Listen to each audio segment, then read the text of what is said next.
ನಿನ್ನ ವಾಕ್ಯಕ್ಕೆ ವಿಧೇಯರಾಗುವಂತೆ ಮತ್ತು ನಿನ್ನ ಬರೋಣಕ್ಕಾಗಿ ನಾವು ಸಿದ್ಧರಾಗುವಂತೆ, ಯಾವಾಗಲೂ ಸಿದ್ಧರಾಗಿರುವಂತೆ ನಮಗೆ ಕೃಪೆಯನ್ನು ಅನುಗ್ರಹಿಸಂತ ಪ್ರಾರ್ಥಿಸ್ತೇವೆ. ಸಿದ್ಧವಾಗುವುದಕ್ಕೆ ಬೇಕಾದ ಅನೇಕ ಸ್ಟೆಪ್ಗಳನ್ನು, ಹೆಜ್ಜೆಗಳನ್ನು, ಮೆಟ್ಟಲುಗಳನ್ನು ನಾವು ಅಭ್ಯಾಸ ಮಾಡ್ತಾ ಇರುವಾಗ ಸ್ವಾಮಿ ನಿನ್ನ ಕೃಪೆ ನಮಗೆ ಅನುಗ್ರಹಿಸಿ ನಿನ್ನ ಆ ಒಂದು ಹೆಜ್ಜೆಗಳನ್ನು ನಾವು ಪರಿಗ್ರಹಿಸಿ ಅದನ್ನು ಹಿಂಬಾಲಿಸಿ ನಿನ್ನ ಒಂದು ಪರಿಶುದ್ಧತೆಯಲ್ಲಿ ನಾವು ಮುಂದುವರಿಯುವಂತೆ ಅನುಗ್ರಹಿಸು. ನಿನ್ನ ಬರೋಣಕ್ಕಾಗಿ ಸಂಪೂರ್ಣ ಸಿದ್ಧರಾಗಿರುವಂತೆ ಅನುಗ್ರಹಿಸು. ನಂಬಿಕೆಯನ್ನು ನಮ್ಮನ್ನು ಬಲಪಡಿಸು. ಯೇಸುವಿನ ನಾಮದಲ್ಲಿ ಕರ್ತನೆ, ಆಮೇನ್, ಆಮೇನ್.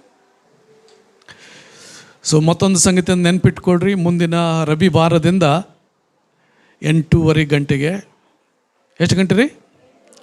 9:30ನಾ? 8:30ಗೆ. ಓಕೆ. ನಾವು ಹೋದ ಸಾರಿ ಅಭ್ಯಾಸ ಮಾಡ್ತಾ ಇದ್ದಂಥ ಸಂಗತಿ ಏನ್ರಿ, ಕರ್ತನ ಬರೋಣಕ್ಕಾಗಿ ನಾವು ಹೇಗೆ ಸಿದ್ಧರಾಗಬೇಕು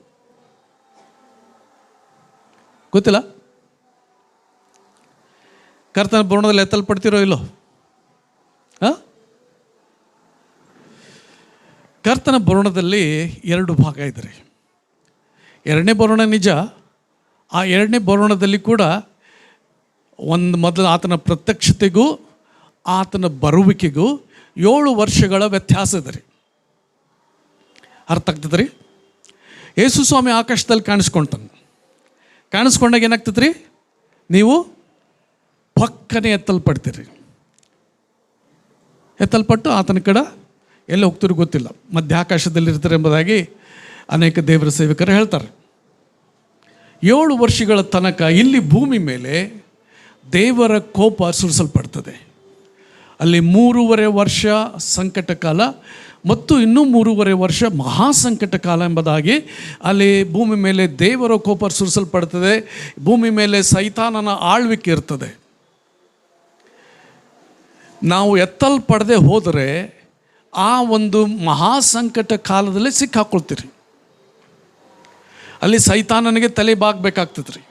ಅಂತಿಕ್ರಿಸ್ತನು ಅಂದ್ರೆ ಅಥವಾ ಕ್ರಿಸ್ತ ವಿರೋಧಿ ಎಂಬಾತನು ಆಳ್ವಿಕೆ ನಡೆಸುವಾಗ ಅವನಿಗೆ ತಲೆ ಬಾಗದೇ ಇದ್ದರೆ ಏನ್ರಿ, ನಿಮ್ಮ ತಲೆ ಕಡಿಯಲ್ಪಡ್ತೈತೆ ರೀ. ನಾವು ರಕ್ಷಣೆ ಒಂದಕ್ಕೆ ಅಷ್ಟೇ ತಲೆ ಬಾಗದೇ ಇರ್ಬೋದು. ಮತ್ತೊಂದು ಅಂದರೆ ಅದರ ನಂಬರ್ ಇರ್ತದೆ. ಆ ನಂಬರ್ ಅಂದರೆ 666 ನಂಬರ್. ಅದು ನಿಮ್ಮ ಮೇಲೆ ಸಿಕ್ಕ ಹಾಕ್ಕೊಳ್ಬೇಕಂತ ಹೇಳ್ತಾರೆ. ಹಣೆ ಮೇಲಾಗಲಿ ಅಂಗೈ ಮೇಲಾಗಲಿ ಅದನ್ನು ಹಾಕ್ಕೊಳ್ಬೇಕಂತ ಹೇಳ್ತೈತೆ ರೀ. ಅದರಲ್ಲಿ ನೀವು ಇರಬಾರ್ದು ಅಂತಂದರೆ ಪರಿಶುದ್ಧರಾಗಿ ಈಗಲೇ ಜೀವಿಸ್ರಿ. ಸ್ವಾಮಿ ಬರುವಾಗ ಪಕ್ಕನೆ ಎತ್ತಲ್ಪಡ್ತೀರಿ. 7 ವರ್ಷಗಳಾದ ಮೇಲೆ ಯೇಸು ಸ್ವಾಮಿಯೊಟ್ಟಿಗೆ ನೀವು ಇಳಿದು ಬರ್ತೀರಿ. ಆಗ ಯೇಸು ಸ್ವಾಮಿಯ ಕಾಲುಗಳು ಭೂಮಿಗೆ ಮುಟ್ತವೆ ರೀ. ಇಲ್ಲಿ ಮೊದಲೇ ಸಾರಿ ಬರುವಾಗ ಯೇಸು ಸ್ವಾಮಿ ಕಾಲುಗಳು ಭೂಮಿಗೆ ಮುಟ್ಟೋದಿಲ್ಲ, ಆಕಾಶದಲ್ಲಿ ಕಾಣಿ ಬರ್ತಾನೆ ರೀ. ಪಕ್ಕನೆ ನಾವೆಲ್ಲರೂ ಎತ್ತಲ್ಪಡ್ತೇವೆ ಮತ್ತು ತಿರುಗಿ ಆತನೊಡನೆ ಇಳಿದು ಬರ್ತೇವೆ. ಆತನೊಡನೆ ಇಳಿದು ಬರ್ತೇವೆ ಅನ್ನೋದಕ್ಕೆ ಯೂದನ ಪುಸ್ತಕದಲ್ಲಿ ನಾವು ನೋಡ್ತೇವೆ. ಯೂದನ ಪುಸ್ತಕ 14ನೇ ವಚನ, 14-15ನೇ ವಚನ. ಇಂಥವರ ವಿಷಯದಲ್ಲಿ ಆದಾಮನಿಗೆ 7ನೇ ತಲೆಯವನಾದ ಹನೋಕನು ಕರ್ತನು ಲಕ್ಷಾಂತರ ಪರಿಶುದ್ಧ ದೂತರನ್ನು ಕೂಡಿಕೊಂಡು ಎಲ್ಲರಿಗೂ ನ್ಯಾಯ ತೀರಿಸುವುದಕ್ಕೂ ಭಕ್ತಿಹೀನರೆಲ್ಲೂ ಮಾಡಿದ ಭಕ್ತಿಯಿಲ್ಲದ ಎಲ್ಲ ಕೃತ್ಯಗಳ ವಿಷಯದಲ್ಲಿಯೂ ಭಕ್ತಿಯಿಲ್ಲದ ಪಾಪಿಷ್ಠರು ತನ್ನ ಮೇಲೆ ಹೇಳಿದ ಎಲ್ಲ ಕಠಿಣವಾದ ಮಾತುಗಳ ವಿಷಯವಾಗಿ ಅವರನ್ನು ಖಂಡಿಸೋದಕ್ಕೆ ಬಂದನು ಎಂಬುದಾಗಿ ಪ್ರವಾದಿಸಿದನು. ಇಲ್ಲಿ ಹನೋಕನ ಪ್ರವಾದನೆ ಹೇಳಲ್ಪಟ್ಟಿದೆ. ಒಂದು ವೇಳೆ ಹನೋಕನ ಪುಸ್ತಕ ನೀವು ಓದಿಲ್ಲವಾಗಿದ್ದರೆ ಅದು ಇಂಗ್ಲೀಷ್ನಲ್ಲಿ ಮಾತ್ರ ಸಿಗ್ತದೆ ರೀ. ಅದು ನಿಮ್ಮ ಮೊಬೈಲ್ನಲ್ಲಿ ನೀವು ಡೌನ್ಲೋಡ್ ಮಾಡಿಕೊಂಡು ಇಂಗ್ಲೀಷ್ನಲ್ಲಿ ಅದನ್ನು ಓದ್ಕೊಳ್ಬೋದು ರೀ. ಇಲ್ಲಿ ಇದು ಹೇಳಿದಂಥ ಈ ಒಂದು ಪ್ರವಾದನೆ ಕೂಡ ಅದರಲ್ಲಿ ಬರಲ್ಪಟ್ಟಿದೆ. ಏನಂದರೆ ಇಗೋ ಕರ್ತನು ಲಕ್ಷಾಂತರ ಪರಿಶುದ್ಧ ದೂತರಲ್ಲಿ ಇಂಗ್ಲೀಷ್ನಲ್ಲಿ ಏನು ಹೇಳ್ತಿದ್ರಿ? ಸೇಂಟ್ಸ್, ಸಂತರು. ದೂತರಲ್ಲ, ದೇವದೂತರೊಂದಿಗೆ ಬರ್ತಾ ಇಲ್ಲ ಅಂತ ಹೇಳ್ತಾ ಇಲ್ಲ. ತನ್ನ ಸಂತರೊಂದಿಗೆ, ಪರಿಶುದ್ಧರೊಂದಿಗೆ. ಇಲ್ಲಿ ಕನ್ನಡ ಪರಿಶುದ್ಧ ದೂತರು ಅಂತ ಹೇಳಿದ್ರೆ ಪರಿಶುದ್ಧ ದೂತರಲ್ಲ, ಪರಿಶುದ್ಧ ದೂತರೊಂದಿಗೆ. ಆ ಪರಿಶುದ್ಧರು ನೀವು ಕರ್ತನ ರಕ್ತದಿಂದ ತೊಳೆಯಲ್ಪಟ್ಟು ಕರ್ತನ ಆತ್ಮದಿಂದ ಪರಿಶುದ್ಧ ಮಾಡಲ್ಪಟ್ಟು ನಾವು ನೋಡ್ತೇವೆ. ನಾವು ಕರ್ತನೊಡನೆ ಎತ್ತಲ್ಪಟ್ಟಿರ್ತೇವೆ. ಆತನೊಡನೆ ತಿರುಗಿ ನಾವು ಈ ಲೋಕಕ್ಕೆ ಬರಲಿಕ್ಕಿದ್ದೇವೆ. ಸೊ ಇದು 2ನೇ ಬರೋದು ಪೂರ್ಣವಾಗ್ತದೆ ರೀ. ಸೊ ಎರಡನೇ ಬರೋಣದಲ್ಲಿ ಅದರಲ್ಲಿ 2 ಬರೋಣಗಳು ಇರುವುದರಿಂದ ಅಲ್ಲಿ 7 ವರ್ಷಗಳ ವ್ಯತ್ಯಾಸ ಇರ್ತದೆ. ಈ ಭೂಮಿ ಮೇಲೆ ನಾವು ಬಂದು ಕರ್ತನೊಡನೆ 1,000 ವರ್ಷ ಕರ್ತನೊಂದಿಗೆ ನಾವು ಆಳ್ವಿಕೆ ನಡೆಸುತ್ತೇವೆ. ಈ ಭೂಮಿ ಮೇಲೆ ನಾವು ಆಳ್ವಿಕೆ ನಡೆಸಲಿಕ್ಕಿದ್ದೇವೆ, ನಮಗೆ ಅಧಿಕಾರ ಕೊಡಲ್ಪಡ್ತದೆ. ಇದಕ್ಕಾಗಿ ನಾವು ಹೇಗೆ ಸಿದ್ಧರಾಗಬೇಕು? ಕರ್ತನ ಬರೋಣಕ್ಕಾಗಿ ನಾವು ಸಿದ್ಧ. ಅದಕ್ಕೆ ಪ್ರತ್ಯಕ್ಷತೆ ಅಂತ ಹೇಳಲ್ಪಟ್ಟಿದೆ. Appearing of our Lord Jesus Christ, ಕರ್ತನ ಪ್ರತ್ಯಕ್ಷತೆ ಎಂಬುದಾಗಿ ಹೇಳಲ್ಪಟ್ಟಿದೆ. ಮೊದಲನೇ ಹೆಜ್ಜೆ ನಾನು ಹೇಳಿದ್ವಿ, ಅದೇನೆಂದರೆ ಪಾಪಕ್ಕಾಗಿ ಪಶ್ಚಾತ್ತಾಪಪಟ್ಟು ದೇವರ ಕಡೆಗೆ ತಿರುಗಿಕೊಳ್ಳುವುದು. ಒಂದು ವೇಳೆ ನಾವು ಪಾಪಕ್ಕಾಗಿ ಪಶ್ಚಾತ್ತಾಪ ಪಡದೆ ದೇವರ ಕಡೆಗೆ ತಿರುಗಿಕೊಳ್ಳದೇ ಇದ್ದರೆ ನಾವು ತಿರುಗಿಕೊಳ್ಳಬೇಕು. ನಮ್ಮ ಆ ದಿವಸಗಳಲ್ಲಿ ಹೆಚ್ಚಾಗಿ ಸುವಾರ್ಥ ಸಾರಲ್ಪಟ್ಟದ್ದು ಅದೇ. ದೇವರ ರಾಜ್ಯವು ಸಮೀಪಿಸಿತು, ದೇವರ ಕಡೆಗೆ ತಿರುಗಿಕೊಳ್ಳ್ರಿ, ನಿಮ್ಮ ಪಾಪಗಳಿಗಾಗಿ ಪಶ್ಚಾತ್ತಾಪ ಪಡ್ರಿ. ಆ ದಿವಸಗಳಲ್ಲಿ ಅದರ ಪಶ್ಚಾತ್ತಾಪ ಹೇಳಲ್ಪಡ್ತಾ ಇತ್ತು. ಆದರೆ ಯೇಸು ಸ್ವಾಮಿನ ಹೇಗೆ ಸ್ವೀಕರಿಸಿಕೊಳ್ಬೇಕೆಂಬುದಾಗಿ ಹೇಳ್ತಾ ಇರಲಿಲ್ಲ. ಪ್ರತಿ ಈ ಒಂದು ಸ್ವಾರ್ಥ ಕೂಟಗಳಿಗೆ ನಾನು ಹೋಗಿ ಅಲ್ಲಿಂದ ಅಳ್ತಾ ಬರೋದು ಅಷ್ಟೇ. ದೇವರೇ, ನನ್ನನ್ನು ಕ್ಷಮಿಸು ಕ್ಷಮಿಸು ಕ್ಷಮಿಸು, ಪಾಪ ಕ್ಷಮಾಕರ್, ಜೀವನ್ ಇದೆ ಅಂತೇಳ ಅಷ್ಟೇ. ಜೀವನ್ ತೊಗೊಂಡಿದ್ದಿಲ್ಲ, ಬರೀ ಪಾಪ ಕ್ಷಮಿಸು ಕ್ಷಮಿಸು ಅಂತ ಹೇಳ್ತಾ ಇದ್ವಿ. ಯಾವಾಗ ನಾವು ಕಲಿತುಕೊಂಡು ಯೇಸು ಸ್ವಾಮಿ ನಮ್ಮ ಹೃದಯದಲ್ಲಿ ಸ್ವೀಕರಿಸಿಕೊಳ್ಬೇಕು, ಪಾಪಕ್ಕಾಗಿ ಪಶ್ಚಾತ್ತಾಪಪಟ್ಟು ಯೇಸುವನ್ನು ನಮ್ಮ ಹೃದಯದಲ್ಲಿ ಸ್ವೀಕರಿಸಿಕೊಳ್ಳುವಾಗ ಆತನು ಪಾಪದ ಮೇಲೆ ಜಯ ಕೊಡ್ತಾನೆ. ಈಗ ಯಾವನಾದರೂ ಕ್ರಿಸ್ತನಲ್ಲಿದ್ದರೆ ಅವನು ನೂತನ ಸೃಷ್ಟಿಯಾದನು, ಹಳೆಯದೆಲ್ಲ ಹೋಯಿತು, ಎಲ್ಲವೂ ನೂತನವಾಯಿತು. ಎಲ್ಲ ನೂತನ ಆಯಿತು, ಹೊಸದಾಗಿ ಮಾಡ್ತಾನೆ. ದೇವರು ಎಲ್ಲವನ್ನು ಹೊಸದು ಮಾಡಲಿಕ್ಕಿದ್ದಾನೆ. ಆ ಹೊಸತನ ಮೊದಲು ನಮ್ಮ ಆತ್ಮದಲ್ಲಿ ಆಗ್ತದೆ, ನಮ್ಮ ಹೃದಯದಲ್ಲಿ ಆಗ್ತದೆ. ಒಬ್ಬ ಕುಡುಕನು ಇರುವುದಾಗಿದ್ದರೆ ಆತನು ಯೇಸುವನ್ನು ಸ್ವೀಕರಿಸಿಕೊಳ್ಳುವಾಗ ಆ ಕುಡುಕತನದ ಒಂದು ಆಶೆ ಆತನ ಬಿಟ್ಟು ಹೋಗ್ಬಿಡ್ತದೆ. ಆತನು ಹೊಸ ವ್ಯಕ್ತಿಯಾಗಿ ಜೀವಿಸಲಿಕ್ಕೆ ಆರಂಭಿಸ್ತಾನೆ. ಒಬ್ಬ ಕಳ್ಳ ಇದ್ದರೆ ಹುಬ್ಬಳ್ಳಿಯಲ್ಲಿ, ಆತನು ಆತ್ಮದಿಂದ ನಡೆಸಲ್ಪಟ್ಟು ಕೊಳು ಮಾಡುವನು. ದೇವರಾತ್ಮ ಅಲ್ಲ, ಅದು ಯಾವ ಆತ್ಮ ಗೊತ್ತಿಲ್ಲ. ಅವನಿಗೆ ದರ್ಶನ ಬೀಳ್ತಾಯಿತ್ತು. ಆ ದರ್ಶನದಲ್ಲಿ ಆ ಮನೆ ನೋಡ್ತಾ ಇದ್ದ, ಮನೆ ಅಡ್ರೆಸ್ ನೋಡ್ತಾ ಇದ್ದ. ಆ ಮನೆಯೊಳಗೆ, ಆ ತಿಜೋರೊಳಗೆ ಯಾವ ಭಾಗದಲ್ಲಿ ಬಂಗಾರ ಇಟ್ಟಾರದು ಕೂಡ ಎಲ್ಲ ದರ್ಶನದಲ್ಲಿ ನೋಡ್ತಾ ಇದ್ದ. ಸರಿಯಾಗಿ ಆ ಸಮಯಕ್ಕೆ ಹೋಗಿ ಆ ಮನೆಯನ್ನು ಲೂಟಿ ಮಾಡಿಕೊಂಡು ಎಲ್ಲಿಟ್ಟಾರೆ ಎಂಬುದಾಗಿ ಕಳು ಮಾಡ್ಕೊಂಡು ಬರ್ತಾ ಇದ್ದ. ಈಗ ಅವನು ಬದಲಾಗಿ ರಕ್ಷಣೆ ಹೊಂದಿ ದೇವರ ಸೇವಕನಾಗಿದ್ದಾನೆ. ಒಬ್ಬ ಮಿಷನರಿಯಾಗಿ ಆತನು ದೇವರ ಸೇವಕನಾಗಿ ಕೆಲಸ ಮಾಡ್ತಾ ಇದ್ದಾನೆ. ಈಗ ಯಾವನಾದರೂ ಕ್ರಿಸ್ತನಲ್ಲಿದ್ದರೆ ಅವನು ನೂತನ ಸೃಷ್ಟಿಯಾದನು, ಹಳೆಯದೆಲ್ಲ ಹೋಯಿತು. ಒಬ್ಬ ವ್ಯಭಿಚಾರಿ ಕರ್ತನ ಕಡೆ ತಿರುಗಿಕೊಳ್ಳುವಾಗ ಏನಾಕಿದ್ರಿ? ಆ ಎಲ್ಲ ಹೊಲಸುತನ ಬಿಟ್ಟು ಹೋಗಿ ಆತನು ಪರಿಶುದ್ಧನಾಗಿ ಜೀವಿಸ್ಲಿಕ್ಕೆ ಕರ್ತನೇ, ನಿನ್ನ ಪರಿಶುದ್ಧತೆ ಎಷ್ಟು ದೊಡ್ಡದಪ್ಪ, ನಾವು ಯೋಚನೆ ಮಾಡೋದಕ್ಕಿಂತಲೂ ಎಷ್ಟು ದೊಡ್ಡದಾಗಿದೆ ಎಂಬುದಾಗಿ ಆತನು ಯೋಚಿಸ್ಲಿಕ್ಕೆ ಆರಂಭಿಸ್ತಾನೆ. ಆತನ ಪರಿಶುದ್ಧತೆಯನ್ನು ಅಂಗೀಕಾರ ಮಾಡ್ತಾನೆ. ಅದೇ ರೀತಿಯಾಗಿ ನಾವು ನೋಡ್ತೇವೆ, ಒಬ್ಬ ವ್ಯಕ್ತಿಯ ಜೂಜಾಟುಗಾರನಾಗಿದ್ದರೆ, ಇಸ್ಪೀಟ್ ಆಡೋನಾಗಿದ್ದರೆ, ಈಗಿನ ದಿವಸಗಳಲ್ಲಿ ಜೂಜಾಟ ನಿಮ್ಮ ಮೊಬೈಲ್ನಲ್ಲಿ ಬಂದುಬಿಡ್ತದೆ. ನೀವು ಅಲ್ಲಿ ಹೋಗೋದು ಬೇಕಾಗಿಲ್ಲ ರೀ, ಇಲ್ಲೇ ಮನೆಯಲ್ಲೇ ಕೂತು ಅದನ್ನು ಗೆದಿಲಿಕ್ಕೆ ಆರಂಭಿಸ್ತೀರಿ. ಅಂಥದ್ದು ಮಾಡ್ಲಿಕ್ಕೆ ಹೋಗ್ಬೇಡ್ರಿ. ಮತ್ತೊಬ್ಬರ ಹಣವನ್ನು ನೀವು ಲೂಟಿ ಮಾಡ್ತಾಯಿದ್ದಾರೆ, ನೀವು ದುಡ್ದದ್ದಲ್ಲ ಅದು. ಅದರಿಂದ ನಾವು ಆ ಜೂಜಾಟಗಾರರು ರಕ್ಷಣೆ ಹೊಂದಿದ್ದಾರೆ. ಒಬ್ಬ ರೈಲ್ವೆ ಡ್ರೈವರ್ ಬರ್ತಾಯಿದ್ರು ನಮ್ಮನೆಗೆ ಸುವಾರ್ತೆ ಹೇಳಲಿಕ್ಕೆ. ಬೆಂಗಳೂರಿನಿಂದ ಹುಬ್ಬಳ್ಳಿವರೆಗೂ ಅವರು ಟ್ರೈನ್ ಓಡಿಸ್ಕೊಂಡು ಬರುವಾಗ ಇಲ್ಲಿ ಬಂದು ಸಂಜೆ ವೇಳೆಯಲ್ಲಿ ನಮ್ಮ ಮನೆಯಲ್ಲಿ ಸುವಾರ್ಥ ಕೂಟ ನಡೆಸ್ತಾಯಿದ್ರು. ಹೆಂಡರ್ಸನ್ ಅಂತ ಎಂಬುದಾಗಿ ಅವರ ಹೆಸರು. ಅವರು ಮೊದಲು ಜೂಜಾಟುಗಾರನಾಗಿದ್ದರು. ಬರೀ ಕೆಲಸ ತಪ್ಪಿಸೋದು, ಜೂಜಾಟ, ಇಸ್ಪೀಟ್ ಆಡ್ಲಿಕ್ಕೆ ಹೋಗೋದ್ರಿ. ಅಲ್ಲಿ ಅವ್ರು ಹೇಳಿದ್ರು, ಅನೇಕರ ಮನೆ ನಾ ಹಾಳು ಮಾಡಿದೆ. ಅವರು ಪಗಾರ ತಂದು ಅಲ್ಲ ಇಟ್ಟು ಜೂಜಾಟ್ಲಾಗ ಇಟ್ಟುವಾಗ ಅದೆಲ್ಲ ನಾನು ಹೊಡ್ಕೊಂಡು ಬಿಡ್ತಿದ್ದೆ ಇಸ್ಪೀಟ್ನಲ್ಲಿ. ಅವರ ಮನೆಗಳನ್ನು ನಾನು ಹಾಳು ಮಾಡಿದೆ. ಅಯ್ಯೋ, ನಾನು ಯಾಕೆ ಎಂಥ ತಪ್ಪು ಮಾಡಿದೆ ಎಂಬುದಾಗಿ ಅವರು ಬದಲಾಗಿ ದೇವರ ಸೇವಕರಾಗಿ ಬದಲಾದರು. ಇಲ್ಲ ನೋಡ್ತೇವೆ, ಈಗ ಯಾವನಾದರೂ ಕ್ರಿಸ್ತನಲ್ಲಿದ್ದರೆ ನೂತನ ಸೃಷ್ಟಿಯಾದನು, ಹಳೆಯದೆಲ್ಲ ಹೋಯಿತು, ಎಲ್ಲ ನೂತನವಾಯಿತು.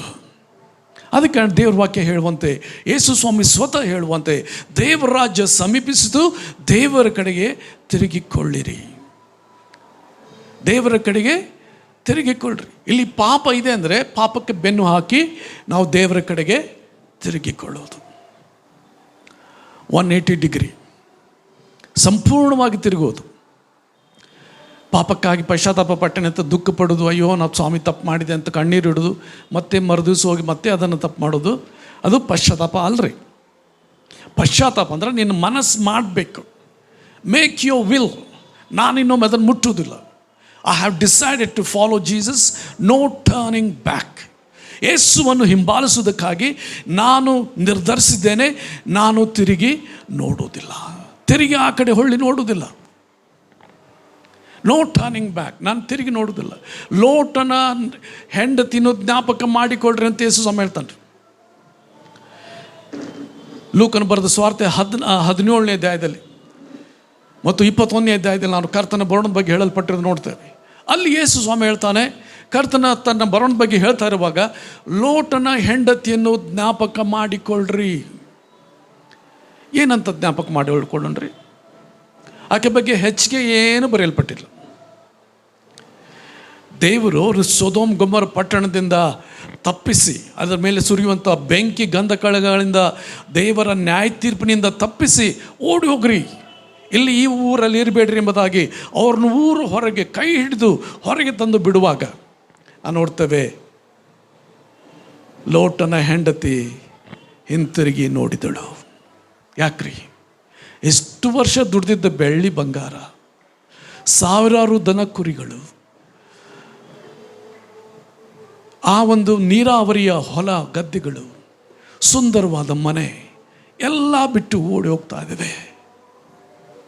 ಎಲ್ಲ ಬಿಟ್ಟು ಓಡೋಗ್ತಾ, ಅಯ್ಯೋ ಬಿಟ್ಟು ಹೋಗ್ಬೇಕಲ್ಲ ಅಂತ ತಿರುಗಿ ನೋಡಿದಳು.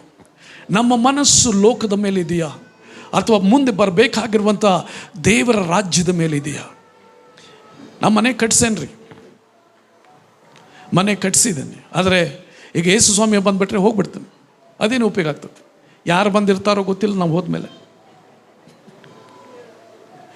7 ವರ್ಷ ಯಾರಿರ್ತಾರೋ ಗೊತ್ತಿಲ್ಲ. 7 ವರ್ಷ ಆದಮೇಲೆ ತಿರುಗಿ ಬರ್ತೇನೆ ಗ್ಯಾರಂಟಿ.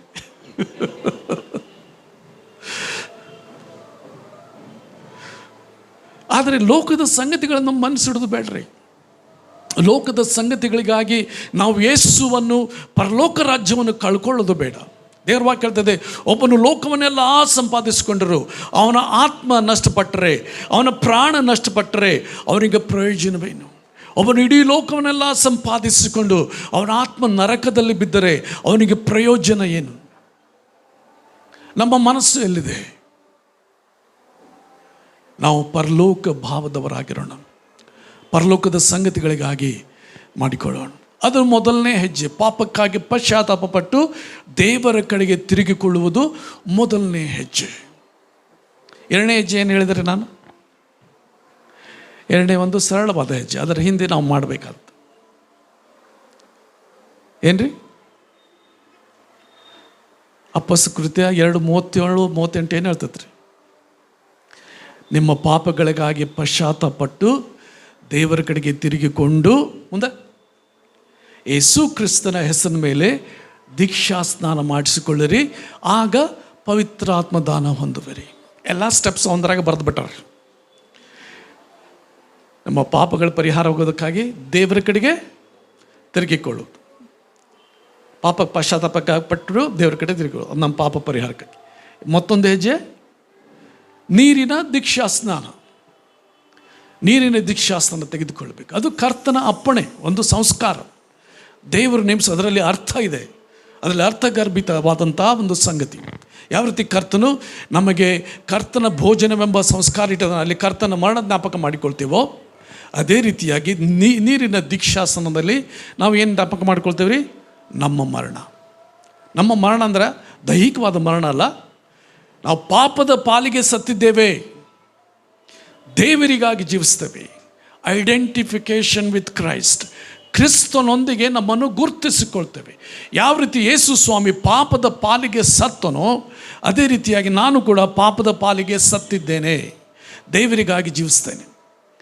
ಈಗ ನಿಮ್ಮ ಕೈಗಳು ಶಿಲುಬೆಗೆ ಜಡಲ್ಪಟ್ಟವಂತ ತಿಳ್ಕೊಡ್ರಿ. ಕೈ ಕಾಲು ಶಿಲುಬೆಗೆ ಜಡಲ್ಪಟ್ಟಿದೆ, ನಿಮ್ಮ ಮುಂದೆ ಬಂದು ಒಂದು ಶೇರೇಟ್ರ್ ಕುಡಿಯೋಕ್ಕಾಕೈತ್ರಿ? ಇಲ್ಲ, ಪಾಪದ ಪಾಲಿಗೆ ಸತ್ತಿದ್ದೀರಿ, ನಿಮ್ಗೆ ಮಾಡ್ಲಿಕ್ಕೆ ಆಗೋದನ್ನ. ನಿಮ್ಮ ಕೈಗಳು ಶಿಲುಬೆಗೆ ಜಡೆಯಲ್ಪಟ್ಟಿವೆ, ನೀವೇನು ಕೆಟ್ಟದನ್ನು ಮಾಡಲಿಕ್ಕೆ ಆಗೋದಿಲ್ಲ. ಆದರೂ ಕೂಡ ದೇವರ ಕೇಳ್ತದೆ, ಶರೀರ ಭಾವಕ್ಕೆ ನೀವು ಒಳಗಾಗಬೇಡ್ರಿ. ಪಾಪದ ಪಾಲಿಗೆ ನೀವು ಸತ್ತಿದ್ದು. ರೋಮ 6ರಲ್ಲಿ ರೋಮಾತ್ಮರು ಬರೆದ ಪತ್ರಿಕೆ 6ನೇ ಅಧ್ಯಾಯದಲ್ಲಿ ನಾವು ನೋಡ್ತೇವೆ, ಪಾಪದ ಪಾಲಿಗೆ ಸತ್ತಿದ್ದೇವೆ, ಕ್ರಿಸ್ತನೊಂದಿಗೆ ನಾವು ಹೂಣಲ್ಪಟ್ಟೆವು, ಕ್ರಿಸ್ತನೊಂದಿಗೆ ಎಬ್ಬಿಸಲ್ಪಟ್ಟೆವು. ಆದ ಕಾರಣ ಹೊಸಬರಾಗಿ ಕರ್ತನಿಗಾಗಿ ಜೀವಿಸಬೇಕು. ಮತ್ತು ರೋಮ 6:6 ಹೇಳ್ತದೆ, ಪಾಪದ ಪಾಲಿಗೆ ಸತ್ತವರಾಗಿದ್ದೇವೆ ನಾವು. ಪಾಪವು ನಿಮ್ಮ ಮೇಲೆ ಅಧಿಕಾರ ನಡೆಸದು. ಏನು ಹೇಳ್ತದ್ರಿ? ಪಾಪವು ನಿಮ್ಮ ಮೇಲೆ ಅಧಿಕಾರ ನಡೆಸೋದು. ಪಾಪಕ್ಕೆ ನಿಮ್ಮ ಮೇಲೆ ಅಧಿಕಾರ ಇಲ್ಲ. ಈಗ ನಿಮಗೆ ಅಧಿಕಾರ ಇದೆ ಪಾಪದ ಮೇಲೆ. ಅದಕ್ಕೆ ನೀರಿನ ದೀಕ್ಷಾಸ್ನಾನ ಎಂಬುದು ನಾವು ಕರ್ತನ ಕಡೆಗೆ ತಿರುಗಿಕೊಂಡಿದ್ದೇವೆ ಎಂಬುದಕ್ಕೆ ಒಂದು ಸಾಕ್ಷಿ. ಅದನ್ನು ಸಾಕ್ಷಿ. ನಾವು ಕರ್ತನಿಗಾಗಿ ನಾವು ಜೀವಿಸ್ತಾ ಇದ್ದೇವೆ, ನಾವು ಪಾಪದ ಪಾಲಿಗೆ ಸತ್ತಿದ್ದೇವೆ ತೋರಿಸೋದಕ್ಕಾಗಿ, ಲೋಕಕ್ಕೆ ತೋರಿಸೋದಕ್ಕಾಗಿ, ಸಾಕ್ಷಿಗಾಗಿ ನಾವು ನೀರಿನ ದೀಕ್ಷಾಸ್ನಾನ ತೆಗೆದುಕೊಳ್ತೇವೆ. ಅದಕ್ಕೆ ಯಾರಾದರೂ ಸಾಕ್ಷಿ ಇರಬೇಕ್ರಿ. ದೇವರು ಸಾಕ್ಷಿ ಇದ್ದಾನೆ, ದೇವದೂತರು ಸಾಕ್ಷಿ ಇದ್ದಾರೆ, ದುರಾತ್ಮಗಳು ಕೂಡ ನಿಮ್ಮನ್ನು ನೋಡ್ತೇವೆ, ನಮ್ಮ ಕೈ ಬಿಟ್ಟು ಹೋದ, ಇವಳು ನಮ್ಮ ಕೈ ಬಿಟ್ಟು ಹೋದ್ಲ ಅಂತ. ಮತ್ತು ಲೋಕದ ಮುಂದೆಯೂ ನಾವು ಸಾಕ್ಷಿಯಾಗಿರಬೇಕು. ಅನೇಕ ಸಾರಿ ಯೋಚನೆ ಮಾಡ್ತೇವೆ, ಗುಪ್ತವಾಗಿ ನಾನು ದೀಕ್ಷಾಸ್ನಾನ ತೆಗೆದುಕೊಳ್ತೇನೆ, ಅದು ಸಾಕ್ಷಿ ಆಗೋದಲ್ರಿ. ಯಾರ ಮುಂದೆ ಸಾಕ್ಷಿ ಕೊಡ್ತೀರಿ?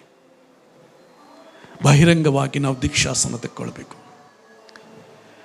ದೀಕ್ಷಾಸ್ನಾನ ಅಂತ ಹೇಳುವಾಗ ನಾವು ಎಲ್ ಶಡೈ ಸಭೆ ಸೇರೋದಕ್ಕೆ ದೀಕ್ಷಾಸ್ನಾನ ತೆಗೆದುಕೊಳ್ಳೋದಲ್ರಿ. ಯಾವುದಕ್ಕಾಗಿ ದೀಕ್ಷಾಸ್ನಾನ ತೆಗೆದುಕೊಳ್ತೇವ್ರಿ ನಾವು? ರೋಮ 6ನೇ ಅಧ್ಯಾಯದಲ್ಲಿ, ರೋಮ 6:3 ವಚನ, ಕ್ರಿಸ್ತ ಯೇಸುವಿನಲ್ಲಿ ಸೇರುವುದಕ್ಕೆ ದೀಕ್ಷಾಸ್ನಾನ ಮಾಡಿಸಿಕೊಂಡವರಾದ ನಾವೆಲ್ಲರೂ ಆತನ ಮರಣದಲ್ಲಿ ಪಾಲುಗಾರಾಗುವುದಕ್ಕೆ ದೀಕ್ಷಾಸ್ನಾನ ಮಾಡಿಸಿಕೊಂಡೆಂಬುದು ನಿಮಗೆ ತಿಳಿಯದೋ? ಯಾವುದರಲ್ಲಿ ದೀಕ್ಷಾಸ್ನಾನ ಮಾಡಿಸ್ಕೊಳ್ರಿ? ಯೇಸು ಕ್ರಿಸ್ತನಲ್ಲಿ ಸೇರುವುದಕ್ಕೆ. ಯಾರನ್ನು ಸೇರುವುದಕ್ಕೆ ರೀ? ಯೇಸು ಕ್ರಿಸ್ತನನ್ನು ಸೇರುವುದಕ್ಕೆ. ಅಲ್ಲಿ ಕರ್ತನಾಪಣೆ. ಮತ್ತಾಯ 28 ಅದರ 18ರಿಂದ ಮುಂದಿನ ವಚನಗಳನ್ನ ನೋಡುವಾಗ ಯೇಸು ಸ್ವಾಮಿ ಹೇಳ್ತಾನೆ, ನೀವು ಹೋಗಿ ಲೋಕದ ಕಡೆಗೆ ಹೋಗಿ ಸುವಾರ್ಥ ಸಾರಿರಿ, ಅವರಿಗೆ ತಂದೆ ಮಗ ಪರಿಶುದ್ಧಾತ್ಮ ಹೆಸರಿನಲ್ಲಿ ದೀಕ್ಷಾಸ್ನಾನ ಮಾಡಿಸಿ ನಾನು ನಿಮಗೆ ಆಜ್ಞಾಪಿಸಿದನ್ನೆಲ್ಲ ಕಾಪಾಡಿಕೊಳ್ಳೋದಕ್ಕೆ ಅವರಿಗೆ ಉಪದೇಶ ಮಾಡಿರಿ. ನೋಡಿರಿ, ಯುಗದ ಸಮಾಪ್ತಿವರೆಗೂ ನಾನು ನಿಮ್ಮ ಸಂಗಡ ಇದ್ದೇನೆ. ಅಲ್ಲಿ ಯೇಸು ಹೇಳ್ತಾನೆ, ತಂದ ಮಗ ಪರಿಶುದ್ಧಾತ್ಮನ ಹೆಸರಿನಲ್ಲಿ ಅವರಿಗೆ ದೀಕ್ಷಾಸ್ನಾನ ಮಾಡಿಸಿರಿ. ಅಲ್ಲಿ ಕರ್ತನ ಅಪ್ಪಣೆ. ಅಪೊಸ್ತಲರ 2:38 ಅಪೊಸ್ತಲರ ಅಪ್ಪಣೆ. ಅಲ್ಲಿ ನಾನು ನೋಡ್ತೇವೆ, ದೇವರ ವಾಕ್ಯ ಹೇಳ್ತದೆ ದೀಕ್ಷಾಸ್ನಾನ ಎಂಬುದನ್ನು ನಾವು ಮಾಡಬೇಕ್ರಿ. ಅದು ಒಂದು ಸ್ಟೆಪ್ಪು. ಅದು ಭಾಳ ಕಷ್ಟಕರವಾದದ್ದೇನು ದೇವ್ರಿಗೆ ಕೇಳ್ತಾ ಇಲ್ಲ.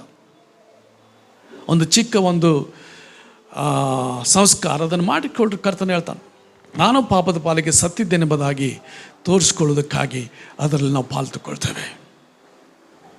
ಬದಲಾವಣೆಯಾಗಿದೆ ಎಂಬುದಾಗಿ. ಕ್ರಿಸ್ತ ಯೇಸುವನ್ನು ಸೇರುವುದಕ್ಕೆ ದೀಕ್ಷಾಸ್ನಾನ ಮಾಡಿ. ಎಲ್ ಶಡೈ ಸಭೆ ಸೇರೋದಕ್ಕಾಗಲ್ಲ, ಕ್ರಿಶ್ಚಿಯನ್ ಆಗೋದಕ್ಕಾಗಲ್ಲ, ಕ್ರೈಸ್ತ ಧರ್ಮ ಸೇರೋದಕ್ಕಾಗಲ್ಲ. ಯೇಸು ಸ್ವಾಮಿ ಕ್ರೈಸ್ತ ಧರ್ಮ ಸ್ಥಾಪನೆ ಮಾಡಲಿಕ್ಕೆ ಬರಲಿಲ್ಲ. ಅದರಲ್ಲಿ ಸೇರೇನು ಮಾಡ್ತೀರಿ? ಆ ಧರ್ಮ ಸ್ಥಾಪನೆ ಮಾಡಲಿಕ್ಕೆ ಬರಲಿಲ್ಲ. ಆದರೆ ಆತನು ಪಾಪಿಗಳನ್ನು ಹುಡುಕಿ ರಕ್ಷಿಸುವುದಕ್ಕೆ ಬಂದ, ಅವರ ಜೀವನವನ್ನು ಪರಿವರ್ತನೆ ಮಾಡಲಿಕ್ಕೆ ಬಂದ. ನಮ್ಮ ಜೀವನವನ್ನು ಸರಿಪಡಿಸುವುದಕ್ಕೂ ಆತನು ಬಂದ. ಮಗ್ದಲದ ಮರಿಯಳು, ಅವಳಿಗೆ 7 ದುರಾತ್ಮಗಳಿದ್ದು. ಆ 7 ದುರಾತ್ಮಗಳು ಅವಳನ್ನು ವ್ಯಭಿಚಾರಕ್ಕೆ ನಡೆಸುವಂಥವುಗಳಾಗಿದ್ದವು. ಆದರೆ ಯೇಸು ಅಲ್ಲಿ ಬರುವಾಗ ಆ ದೆವ್ವಗಳಿಂದ ಬಿಡುಗಡೆ.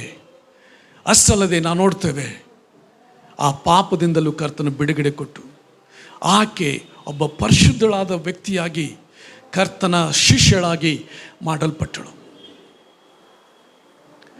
ಇಲ್ಲ ನೋಡ್ತೇವೆ, ದೇವರು ನಮ್ಮ ಜೀವನ ಬದಲಾಯಿಸೋದಕ್ಕಾಗಿದ್ದಾನೆ. ನಮ್ಮ 2ನೆಯ ಹೆಜ್ಜೆ ಅದು ನೀರಿನ ದೀಕ್ಷಾಸ್ನಾನ. ಅದನ್ನು ತೆಗೆದುಕೊಂಡ ಮೇಲೆ ನಾವು ಆತನಿಗಾಗಿ ನಾವು ಜೀವಿಸಬೇಕು. ಅನೇಕರು ಭಯಪಡ್ತಾರೆ, ನಾನು ನೀರಿನ ದೀಕ್ಷಾಸ್ನಾನ ತೆಗೆದುಕೊಂಡ ಮೇಲೆ ಒಂದು ವೇಳೆ ತಿರುಗಿ ಬಿದ್ದರೆ, ನಾನು ತಪ್ಪು ಮಾಡಿದರೆ. ಮನುಷ್ಯರಾದ ನಾವು ಅನೇಕ ಸಾರಿ ತಪ್ತೇವೆ. ಪೌಲನು ತಪ್ಪು ಮಾಡಲಿಲ್ವಾ? ಪೌಲ ಬಾರ್ನಬರೊಡನೆ ಸ್ವಲ್ಪ ಜಗಳ ಮಾಡಿಬಿಟ್ಟು ಇಬ್ಬರು ಸ್ವಲ್ಪ ಬೇರೆ ಬೇರೆ ಆಗಿ ಹೋಗ್ಬಿಟ್ರು. ಎಲ್ಲಿ ಹೋದ್ರಿ? ಸ್ವಾರ್ಥ ಸಾರಕ್ಕೆ ಹೋದ್ರು. ಅವನೊಂದು ಕಡೆ ಹೋದ, ಇವನೊಂದು ಕಡೆ ಹೋದ. ಯಾರ ಸಲುವಾಗಿ ಜಗಳ ಆಯ್ತು ರೀ? ಮಾರ್ಕನ ಸಲುವಾಗಿ. ಈ ಮಾರ್ಕನ ಸ್ವಾರ್ಥ ಬರ್ದಾನಲ್ಲ, ಅವನ ಸಲುವಾಗಿ ಆ ಇಬ್ಬರಲ್ಲಿ ಜಗಳ ಆಯ್ತು ರೀ. ಆದರೆ ಆಮೇಲೆ ಪೌಲನ್ ಬರೀತಾನೆ, ಮಾರ್ಕ ನನಗೆ ಕರ್ಕೊಂಡು ಬಾ, ಅವನು ನನಗೆ ಉಪಯುಕ್ತನಾಗಿದ್ದಾನೆ ಅಂತ. ತಪ್ಪಾಗ್ತಾರೆ, ಮನುಷ್ಯರೊಳಗೆ ತಪ್ಪಾಗ್ತಾರೆ. ಪೇತ್ರನಿಗೂ ಪೌಲನ್ ಜಗಳ ಆಯ್ತು ರೀ. ಎದ್ರ ಸಲುವಾಗಿ ಆಯ್ತು?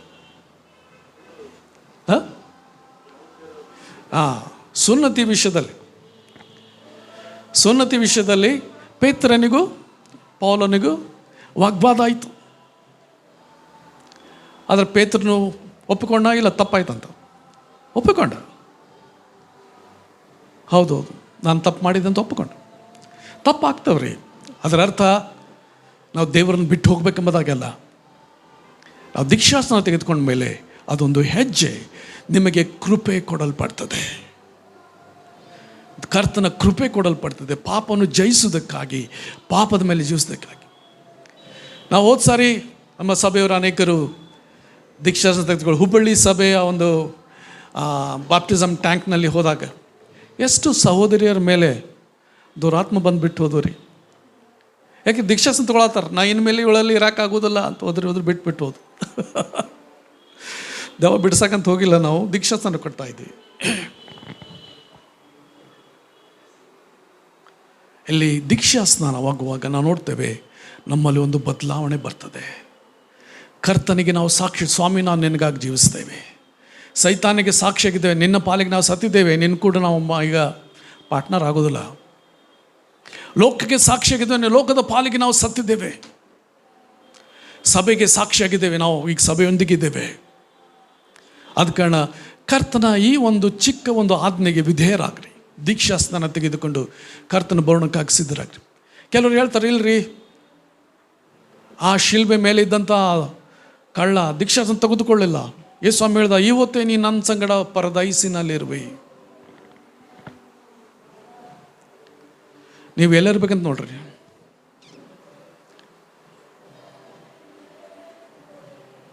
ಪರಲೋಕಕ್ಕೆ ಹೋಗ್ತಾರೋ ಪರದೈಸಕ್ಕೆ ಹೋಗ್ತಾರೋ? ಅವು ಬೇರೆ ಬೇರೆ ಸ್ಥಳ ರೀ. ಪರಲೋಕ ಬೇರೆ, ಪರದೈಸ ಬೇರೆ. ಅದಕ್ಕೆ ಅಬ್ರಹಾಮನ ಎದೆ ಅಂತ ಕೂಡ ಅಂತ ಹೇಳ್ತಾರೆ ಪರದೈಸಕ್ಕೆ. ಆ ಭಿಕ್ಷಿಗಾರನ ಲಾಜರನ್ನು ಸತ್ತಾಗ ಅವನನ್ನು ಒಯ್ದು ಅಬ್ರಹಾಮನ ಎದೆಗೆ ಒರಗಿಸಿದರೆ ಅಂತ ಓದ್ತೇವೆ ಅಲ್ಲ. ಅದು ಪರದೈಸ. ಆದರೆ ನರಕದಲ್ಲಿ 2 ಕಂಪಾರ್ಟ್ಮೆಂಟ್ ಇವೆ. ಒಂದು ಸಮಾಧಾನದ ಸ್ಥಳ ಇದೆ ರೀ, ಒಂದು ನಿಜವಾದ ನರಕ ಇದೆ. ಇಲ್ಲಿವರು ಅಲ್ಲಿ ನೋಡ್ತಾರೆ, ಅಲ್ಲಿವರು ಎಲ್ಲಿ ನೋಡ್ತಾರೆ. ಅದಕ್ಕೆ ಕಾರಣ ಪರದೈಸಕ್ಕೆ ಹೋಗೋದು ಬೇಡ, ಪರಲೋಕಕ್ಕೆ ಹೋಗೋರಿ. ನೀರಿನ ದೀಕ್ಷಾಸ್ನಾನ ಅದು ತಗೊಳ್ಬೇಕು. ಒಂದು ವೇಳೆ ನೀನು ಆ ಒಂದು ಪರಿಸ್ಥಿತಿಲಿದ್ದರೆ, ಶಿಲ್ಬೆ ಮೇಲೆ ಇದ್ದರೆ ತೊಗೊಳಕ್ಕೆ ಹೋಗಬೇಡ ಅಷ್ಟೆ. ಅರ್ಥ ಆತ್ರಿ? ನೀವು ಕೂಡ ಶಿಲ್ಬೆ ಮೇಲಿದ್ದರೆ ತೊಗೊಳಕ್ಕೆ ಹೋಗಿ, ಯಾಕಂದರೆ ಅಲ್ಲಿ ಮರಣ ಆಗ ಹೋಗ್ತೈತಿ. ಭಾಳ ಸೀರಿಯಸ್ ಅದಾರ, ಅವ್ರಿಗೆ ಸಾಧ್ಯ ಇಲ್ಲ ದೀಕ್ಷಾಸ್ನಾನ ತೆಗೆದುಕೊಳ್ಳೋಕೆ, ಹಂಗಿದ್ರೆ ಅಲ್ಲಿ ಬಿಡ್ತೈತೆ ರೀ. ಸುಮ್ಮನೆ ಅವ ತಗೊಳ್ಳಿಲ್ಲ, ನಾನು ತಗೊಳ್ಳೋದಿಲ್ಲ. ದೇವರ ಆಜ್ಞೆಗೆ ಅವಿಧೇಯರಾಗೋದಕ್ಕಾಗಿ ಒಂದೇನು ಕಾರಣ ಹುಡುಕಬೇಡ್ರಿ.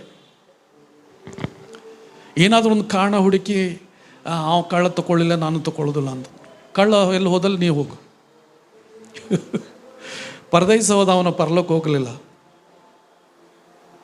ಅದ ಕಾರಣ ನಮ್ಮ ಆತ್ಮಗಳನ್ನು ಎಚ್ಚರಿಕೆಯಿಂದ ಕಾದುಕೊಳ್ಳೋಣ, ಮೋಸಕ್ಕೆ ಒಳಗಾಗದಂತೆ ನಮ್ಮನ್ನು ಕಾದುಕೊಳ್ಳೋಣ. ಅದು 2ನೇ ಹೆಜ್ಜೆ. ಪಾಪಕ್ಕಾಗಿ ಪಶ್ಚಾತ್ತಾಪ ಪಡೋದು ಮೊದಲನೇ ಹೆಜ್ಜೆ. 2ನೇದು ನೀರಿನ ದೀಕ್ಷಾಸ್ನಾನ. 3ನೇದೇನು ಹೇಳಿದ್ದೀರಿ ನಾನು? 3ನೇದೇನು ಹೇಳಿದೆ? ಪವಿತ್ರಾತ್ಮನ ಅಭಿಷೇಕ.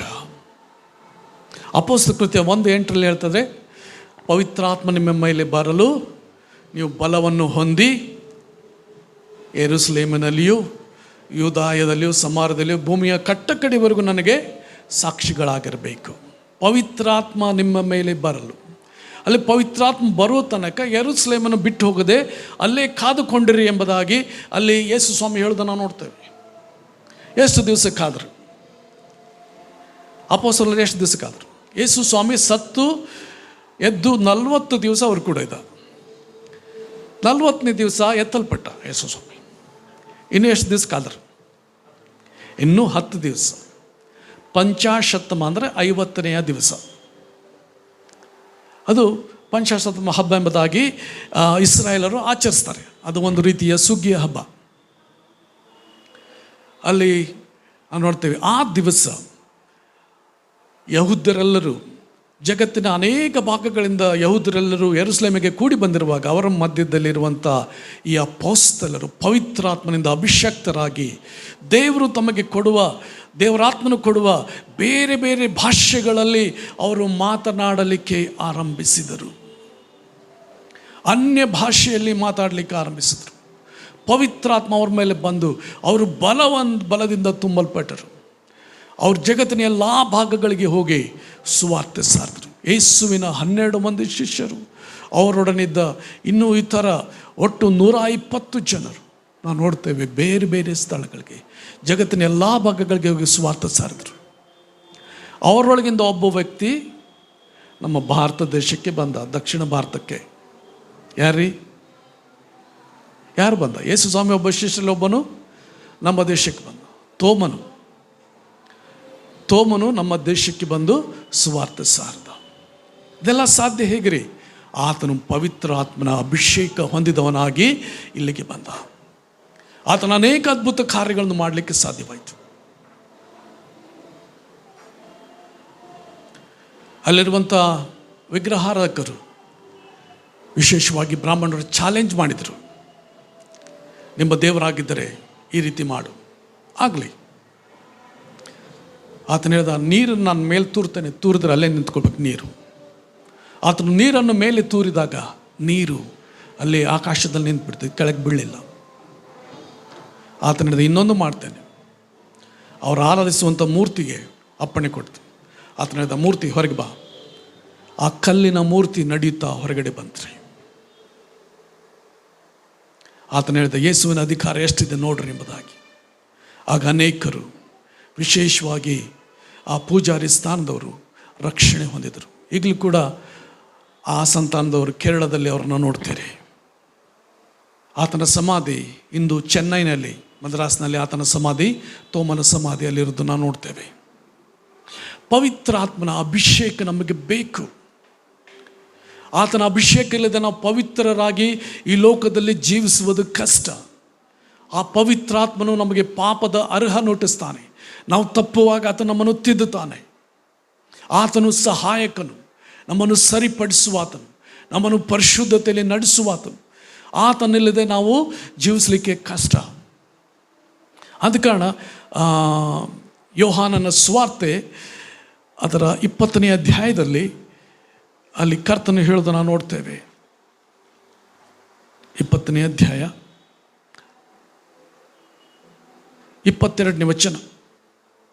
ಇದನ್ನು ಹೇಳಿ ಅವರ ಮೇಲೆ ಊದಿ ಅವರಿಗೆ ಪವಿತ್ರಾತ್ಮ ವರವನ್ನು ತಕ್ಕೊಳ್ಳಿರಿ. ಯೇಸು ಸ್ವಾಮಿ ಹೇಳಿದ ಮಾತು ಆಜ್ಞೆ, ಪವಿತ್ರಾತ್ಮ ವರವನ್ನು ತಕ್ಕೊಳ್ರಿ. ಪವಿತ್ರಾತ್ಮ ವರ, ಇದು 3ನೇ ಹೆಜ್ಜೆ ನಮಗೆ ಬೇಕು. ಕರ್ತನ ಬರೋಣಕ್ಕಾಗಿ ಸಿದ್ಧವಾಗಬೇಕಾಗಿದ್ದರೆ ಈ ಪವಿತ್ರಾತ್ಮ ನಮಗೆ ಬೇಕು. ಪವಿತ್ರಾತ್ಮನಿಲ್ಲದೆ ನಾವು ಪರಿಶುದ್ಧರಾಗಿ ಜೀವಿಸಕ್ಕೆ ಸಾಧ್ಯ ಇಲ್ಲ. ಪವಿತ್ರಾತ್ಮನಿಲ್ಲದೆ ಕರ್ತನ 2ನೇ ಬರೋಣಕ್ಕೆ ನಾವು ಸಿದ್ಧರಾಗೋದಕ್ಕೆ ಸಾಧ್ಯತೆ ಇಲ್ಲ. ಆತನು ನಮ್ಮೊಳಗೆ ವಾಸ ಮಾಡ್ತಾನ್ರಿ. ಯೋಹಾನನ ಸುವಾರ್ತೆ ಅದರ 14ನೇ ಅಧ್ಯಾಯ 15ನೇ ವಚನದಿಂದ, ನೀವು ನನ್ನನ್ನು ಪ್ರೀತಿಸುವುದಾದರೆ ನನ್ನ ಆಜ್ಞೆಗಳನ್ನು ಕೈಕೊಂಡು ನಡೆಯುವಿರಿ, ಆಗ ನಾನು ತಂದೆಯನ್ನು ಕೇಳಿಕೊಳ್ಳುವೆನು, ಆತನು ನಿಮಗೆ ಬೇರೊಬ್ಬ ಸಹಾಯಕನನ್ನು ನಿಮ್ಮ ಸಂಗಡ ಇರುವುದಕ್ಕೆ, ಸದಾಕಾಲ ನಿಮ್ಮ ಸಂಗಡ ಇರುವುದಕ್ಕೆ ಕೊಡುವನು. ಆ ಸಹಾಯಕನು ಯಾರೆಂದರೆ ಸತ್ಯದ ಆತ್ಮನೇ. ಲೋಕವು ಆತನನ್ನು ನೋಡದೆಯೂ ತಿಳಿಯದು ಇರುವುದರಿಂದ ಆತನನ್ನು ಹೊಂದಲಾರದು. ನೀವು ಆತನನ್ನು ಬಲ್ಲಿರಿ, ಹೇಗೆಂದರೆ ನಿಮ್ಮ ಬಳಿಯಲ್ಲಿ ವಾಸ ಮಾಡುತ್ತಾನೆ ಮತ್ತು ನಿಮ್ಮೊಳಗೆ ಇರುವನು. ಎಲ್ಲಿದ್ದಾನ್ರಿ? ನಿಮ್ಮೊಳಗೆ ಆತನಿದ್ದಾನೆ. ಪವಿತ್ರಾತ್ಮನು ನಿಮ್ಮೊಳಗೆ ಇದ್ದಾನೆ. ಆದರೆ ಕೇಳಿಕೊಳ್ಬೇಕಂತ ಹೇಳ್ತಾನೆ ಯೇಸು ಸ್ವಾಮಿ. 2 ಅನುಭವಗಳು. ಮೊದಲೇ ಅನುಭವ ರಕ್ಷಣೆ. ಈ ರಕ್ಷಣೆ ಹೊಂದಿದಾಗ ಪವಿತ್ರಾತ್ಮ ನಿಮ್ಮಲ್ಲಿ ಬಂದನೋ ಇಲ್ಲೋ? ಬಂದನ್ರಿ. ಪವಿತ್ರಾತ್ಮನಿಲ್ಲದೆ ನೀವು ರಕ್ಷಣೆ ಹೊಂದಲಿಕ್ಕೆ ಸಾಧ್ಯ ಇಲ್ಲ. ಯಾಕಂದರೆ ಯೇಸು ಸ್ವಾಮಿ ಹೇಳ್ದ, ಒಬ್ಬನು ನೀರಿನಿಂದಲೂ ಆತ್ಮನಿಂದಲೂ ಹೊಸದಾಗಿ ಹುಟ್ಟದೇ ಹೋದರೆ ದೇವರ ರಾಜ್ಯಕ್ಕೆ ಸೇರಲಾರು. ನೀರು ಅಂತ ಹೇಳುವಾಗ ಅದು ದೇವರ ವಾಕ್ಯ ಹೇಳ್ತದೆ. ದೇವರ ವಾಕ್ಯ ಕೇಳಿಸ್ಕೊಳ್ತೀವಿ. ಮತ್ತು ಪವಿತ್ರಾತ್ಮನು ನಮ್ಮೊಳಗೆ. ಆತನು ಪಶ್ಚಾತ್ತಾಪ ಹುಟ್ಟಿಸೋದ್ರಿಂದ, ನಾವು ಆತನು ನಮಗೆ ರಕ್ಷಕನು ಬೇಕೆಂಬಂಥ ಒಂದು ಬಯಕೆ ನಮ್ಮಲ್ಲಿ ಉಂಟಾಗುವುದರಿಂದ ನಾವು ರಕ್ಷಣೆ ಹೊಂದ್ತೇವೆ. ಪವಿತ್ರಾತ್ಮನಿಲ್ಲದೆ ನಾವು ರಕ್ಷಣೆ ಹೊಂದಲಿಕ್ಕೆ ಸಾಧ್ಯತೆ ಇಲ್ಲ. ಮತ್ತು ಎಫೆಸದವರು ಬರೆದ ಪತ್ರಿಕೆ ಅದರ 1ನೇ ಅಧ್ಯಾಯದಲ್ಲಿ ನಾವು ನೋಡ್ತೇವೆ, ನಾವು ರಕ್ಷಣೆ ಹೊಂದಿದಾಗ ಪವಿತ್ರಾತ್ಮನೆಂಬ ಮುದ್ರೆಯನ್ನು ಹೊಂದಿದೆವು. ಎಫೆಸ 1ನೇ ಅಧ್ಯಾಯ 1ನೇ ಅಧ್ಯಾಯ ಅದರ 13ನೇ ವಚನ. ನಿಮ್ಮ ರಕ್ಷಣೆ ವಿಷಯವಾದ ಸುವಾರ್ತೆಯ ಎಂಬ ಸತ್ಯವಾಕ್ಯವನ್ನು ಕೇಳಿ ಕ್ರಿಸ್ತನಲ್ಲಿ ನಂಬಿಕೆ ಇಟ್ಟವರಾದ ನೀವು ಸಹ ವಾಗ್ದಾನ ಮಾಡಲ್ಪಟ್ಟ ಪವಿತ್ರಾತ್ಮನೆಂಬ ಮುದ್ರೆಯನ್ನು ಹೊಂದಿದಿರಿ. ಪವಿತ್ರಾತ್ಮನೆಂಬ ಮುದ್ರೆ ಹೊಂದಿಕೊಂಡ್ರಿ. ಆ ಮುದ್ರೆ ನಿಮ್ಮೊಳಗೆ ಇದೆ. ನೀವು ದೇವರಿಗೆ ಸಂಬಂಧಪಟ್ಟವರು, ದೇವರ ರಾಜ್ಯಕ್ಕೆ ಸಂಬಂಧಪಟ್ಟವರು ಎಂಬುದಾಗಿ ಒಂದು ಪವಿತ್ರಾತ್ಮನೆಂಬ ಮುದ್ರೆ ನಿಮ್ಮ ಮೇಲೆ ಇದೆ. ನಿಮ್ಮೊಳಗೆ ಇದ್ದಾನ್ರಿ, ನಿಮ್ಮೊಳಗೆ ಇರುವನು. ಆದರೆ ಇನ್ನೊಂದು ಅನುಭವ ಬೇಕು. ಆ ಅನುಭವ ಏನಂದರೆ, ಯಾವನಿಗಾದರೂ ನೀರಡಿಕೆ ಆಗಿದ್ದರೆ ಎಲ್ಲ ಹೋಗ್ಬೇಕಾರೆ ಕುಡಿಯಕ್ಕ ಬಾಟಲಿ ಕಡೆ ಹೋಗಿ ಕುಡೀರಿ. ಎಲ್ಲರೂ ಇರ್ತಾನೆ ಯೇಸು ಸ್ವಾಮಿ, ನನ್ನ ಬಳಿಗೆ ಬಂದು ಕುಡಿಯಲಿ. ನೀರಡಿಕೆ ಆಗಿದ್ದರೆ ಎಲ್ಲ ಹೋಗ್ಬೇಕ್ರಿ? ಯೇಸು ಸ್ವಾಮಿ ಕಡೆ. ಆ ನೀರು ಎಂದು ಬತ್ತು ಹೋಗುವುದಿಲ್ಲ, ಅದು ಎಂದಿಗೂ ಖಾಲಿಯಾಗುವುದಿಲ್ಲ. ಯೇಸು ಸ್ವಾಮಿ ಆತನು ಕೊಡುವಾತನಾಗಿದ್ದಾನೆ. ಯೋಹಾನನು ಯೇಸು ನೋಡು, ಈಗೋ ದೇವರು ಯಜ್ಞಕ್ಕೆ ನೇಮಿಸಿದ ಕುರಿಮರಿ, ಈತನೇ ಪವಿತ್ರಾತ್ಮದಲ್ಲಿಯೂ ಬೆಂಕಿಯಲ್ಲೂ ಸ್ನಾನ ಮಾಡಿಸುವಾತನು. ಆತನು ಪವಿತ್ರಾತ್ಮನಲ್ಲಿಯೂ ಬೆಂಕಿಯಲ್ಲೂ ಸ್ನಾನ ಮಾಡಿಸುವಂಥ ಕರ್ತನು. ಆದ ಕಾರಣ ಯೇಸು ಸ್ವಾಮಿ ಹೇಳ್ತಾನೆ, ಯಾವನಿಗಾದರೂ ನೀರಡಿಕೆ ಆಗಿದ್ದರೆ ನನ್ನ ಬಳಿಗೆ ಬಂದು ಕುಡಿಯಲಿ. ನಿಮಗೆ ದೇವರಾತ್ಮನು ಬೇಕು. ಆತನಿಲ್ಲದೆ ನೀವು ಕಾರ್ಯ ಮಾಡಲಿಕ್ಕಾಗೋದಿಲ್ಲ. ದೇವರಾತ್ಮನಿಲ್ಲದೆ ನಾವು ನಡೆಸಲಿಕ್ಕೆ ಆಗೋದಿಲ್ಲ ರೀ. ಆತನು ಮುಂದಾಗುವ ಸಂಗತಿಗಳನ್ನು ನಿಮ್ಮ ಜೀವನದಲ್ಲಿ ತೋರ್ಪಡಿಸುವನು, ನಿಮಗೆ ಮಾರ್ಗದರ್ಶನ ಮಾಡುವನು. ನೀವು ಎಲ್ಲಿ ಹೆಜ್ಜೆ ಇಡಬೇಕು, ಹೇಗೆ ಹೋಗಬೇಕು, ಎಲ್ಲ ವಿಷಯದಲ್ಲಿ ದೇವರಾತ್ಮ ನಿಮ್ಮನ್ನು ನಡೆಸುತ್ತಾನೆ. ನೀವು ನಿರ್ಧಾರಗಳನ್ನು ತೆಗೆದುಕೊಳ್ಳುವಾಗ ಯಾವ ನಿರ್ಧಾರ ಮಾಡಬೇಕು ಎಂಬ ವಿಷಯದಲ್ಲಿ ದೇವರಾತ್ಮನು ನಿಮ್ಮನ್ನು ನಡೆಸುತ್ತಾನೆ. ಪವಿತ್ರಾತ್ಮನು ಬೇಕು. ಆದರೆ ಮತ್ತೊಂದು ಹೆಜ್ಜೆ ಪವಿತ್ರಾತ್ಮನ ಅಭಿಷೇಕ. ಪವಿತ್ರಾತ್ಮನ ಅಭಿಷೇಕ. ಒಂದು ಗ್ಲಾಸ್ನಲ್ಲಿ ನೀರು ಹಾಕಿದ್ದೇನೆ, ಪೂರ್ಣದಲ್ಲಿ ನೀರಿದೆ. ಆ ನೀರು ತುಂಬಿದ ಒಂದು ಬಕೆಟ್ನಲ್ಲಿ ಆ ಗ್ಲಾಸ್ನ ಇಡ್ತೇನೆ ರೀ, ಒಳಗಿಡ್ತೀನಿ. ಈಗ ನಾನು ಕೇಳ್ತೇನೆ, ಆ ಗ್ಲಾಸ್ನಲ್ಲಿ ನೀರಿದೆಯೋ ಅಥವಾ ಆ ಗ್ಲಾಸು ನೀರೊಳಗಿದೆಯಾ? ಏನಂತೀರಿ? ಗ್ಲಾಸ್ ಒಳಗೆ ನೀರೈತಿ, ನೀರೊಳಗೂ ಗ್ಲಾಸ್ ಐತಿ. ಆ ರೀತಿ ನಾವು ಆಗ್ಬೇಕ್ರಿ. ದೇವರಾತ್ಮ ನಮ್ಮೊಳಗಿರೋದಷ್ಟೇ ಅಲ್ಲ, ದೇವರಾತ್ಮನಿಂದ ಅಭಿಷಕ್ತರಾಗಬೇಕು, ದೇವರಾತ್ಮನಿಂದ ಮುಚ್ಚಲ್ಪಡಬೇಕು. ಅಭಿಷೇಕ ಅಂತ ಹೇಳಲ್ಪಡ್ತದೆ.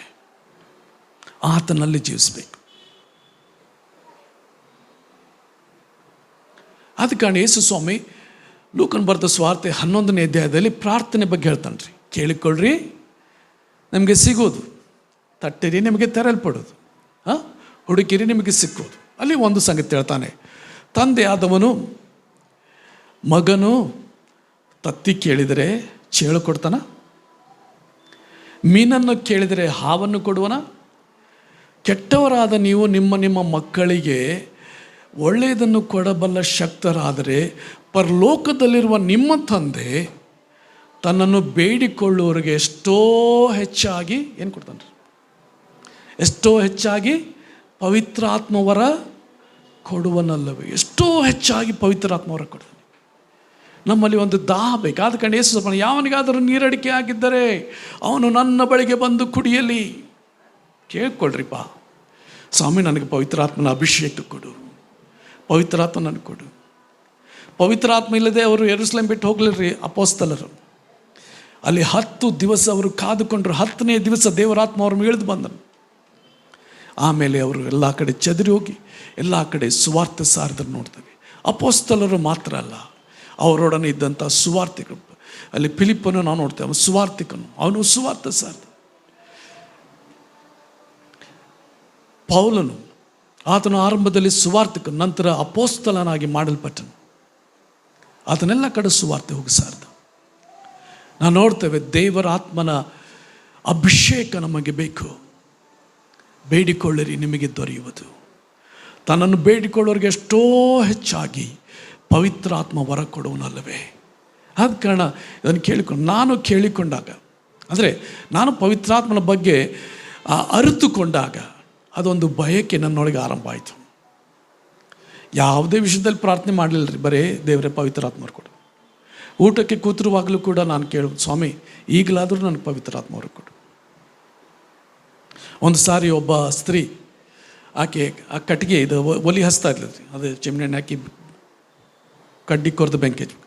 ಸ್ವಾಮಿ ನಾನು ಇಲ್ಲಿ ಕಡ್ಡಿ ಕೊರೆಯುವಾಗ ದೇವರಾತ್ಮ ನನ್ನ ಮೇಲೆ ಬರಬೇಕಂತ ಅಂದ್ಲಂತ್ರಿ. ಹಿಂಗೆ ಕಡ್ಡಿ ಕೊರೆದು ಕೂಡಲೇ ದೇವರಾತ್ಮ ಅವಳ ಮೇಲೆ ಬಂದುಬಿಡ್ತು. ಅವಳು ಅನ್ಯ ಭಾಷೆಯಲ್ಲಿ ಮಾತಾಡ್ಲಿಕ್ಕೆ ಆರಂಭಿಸ್ತಾಳೆ. ಒಬ್ಬ ವ್ಯಕ್ತಿ, ಆತನು ಡ್ರೈವಿಂಗ್ ಮಾಡ್ತಾ ಇದ್ದ. ಡ್ರೈವಿಂಗ್ ಮಾಡ್ತಾ ಇರೋ ಸಮಯದಲ್ಲಿ ಆತನ ಕೇಳಿ, ಸ್ವಾಮಿ ಈಗಲಾದ್ರೂ ದೇವರಾತ್ಮ ನನಗೆ ಕೊಡು. ಪಕ್ಕನೇ ದೇವರಾತ್ಮನೇ ಬಂದ, ಅನ್ಯ ಭಾಷೆ ಮಾತಾಡ್ಬಿಟ್ಟ. ಅವನು ಕಂಟ್ರೋಲ್ ತಪ್ಪಲಿಕ್ಕೆ ಆರಂಭಿಸ್ತು. ಆತನು ಕಾರನ್ನು ನಿಲ್ಲಿಸಬೇಕಾಯ್ತು. ಕಾರನ್ನು ನಿಲ್ಲಿಸಿ ಆತನು ಅನ್ಯ ಭಾಷೆಯಲ್ಲಿ ಮಾತಾಡಲಿಕ್ಕೆ ಆರಂಭಿಸಿದ. ಬೇಕು, ನನಗೆ ದೇವರಾತ್ಮ ಬೇಕು. ಕರ್ತನ ಬರೋಣಕ್ಕಾಗಿ ನಾವು ಸಿದ್ಧರಾಗಬೇಕಾಗಿದ್ದರೆ ದೇವರಾತ್ಮನ ಅಭಿಷೇಕ ನನಗೆ ಬೇಕು.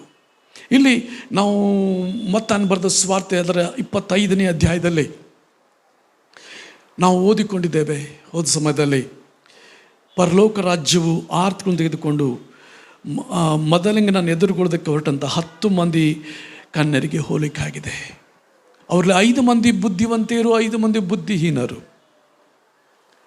ಬುದ್ಧಿವಂತೆಯರು ತಮ್ಮ ಆರತಿಗಳ ಕೂಡ, ದೀಪ ಇದೆ, ದೀಪದಲ್ಲಿ ಎಣ್ಣೆ ಇದೆ, ದೀಪ ಉರಿತಾ ಇದೆ, ಆದರೂ ಕೂಡ ಪ್ರತ್ಯೇಕವಾದ ಪಾತ್ರೆಯಲ್ಲಿ ಎಣ್ಣೆ ತಕ್ಕೊಂಡ್ರು. ಯಾಕಂದರೆ ಕಾಯಬೇಕಾಗಿತ್ತು, ಮೊದಲಿಗೋಸ್ಕರ ಕಾಯಬೇಕಾದ ಎಣ್ಣೆ ಅದು ಉರಿತಾ ಹೋಗ್ತದೆ, ಖಾಲಿ ಆಗ್ತಾ ಹೋಗ್ತದೆ. ಸಹೋದರ ಸಹೋದರಿ, ನಿಮ್ಮ ಪಾತ್ರೆಯಲ್ಲಿ ಪವಿತ್ರಾತ್ಮನೆಂಬ ಎಣ್ಣೆ ಬೇಕು. ನಾವು ನೋಡ್ತೇವೆ, ಪವಿತ್ರಾತ್ಮ ಎಣ್ಣೆಲಿದೆ, ನಾವು ಕರ್ತನನ್ನು ಎದುರುಗೊಳ್ಳಲಿಕ್ಕೆ ಸಾಧ್ಯತೆ ಇಲ್ಲ. ಇಲ್ಲಿ ಮೊದಲಿಂಗನು ಆತನು ಯೇಸು. ಈ 10 ಮಂದಿ ಕನ್ಯರು ನಾವು ನೋಡ್ತೇವೆ, ಮೊದಲಗಿತ್ತಿಯೊಡನೆ ಪ್ರವೇಶ ಮಾಡುವಂಥ ಈ 10 ಮಂದಿ ಕನ್ಯರು. ಆದರೆ ವಾಕ್ಯ ಹೇಳ್ತದೆ, ಅವರೆಲ್ಲರೂ ದೀಪ ಉರಿತಾ ಇರಬೇಕು. ಉರಿತಾ ಇದ್ದರೆ ಮಾತ್ರ ಒಳಗಡೆ ಪ್ರವೇಶ, ಇಲ್ಲದಿದ್ದರೆ ಪ್ರವೇಶ ಇಲ್ಲ. ಇಲ್ಲಿ 6-7ನೇ ವಚನ ನೋಡ್ತೇವೆ. ಆದರೆ ಅರ್ಧರಾತ್ರಿಯಲ್ಲಿ ಇಗೋ ಮೊದಲಿಂಗನು ಅವನನ್ನು ಎದುರುಗೊಳ್ಳೋದಕ್ಕೆ ಹೊರಡಿರಿ ಎಂಬ ಕೂಗಾಯಿತು. ಆಗ ಕನ್ಯರೆಲ್ಲರೂ ಎಚ್ಚೆತ್ತು ತಮ್ಮ ಆರತಿಗಳನ್ನು ನೆಟ್ಟಗೆ ಮಾಡಿದರು.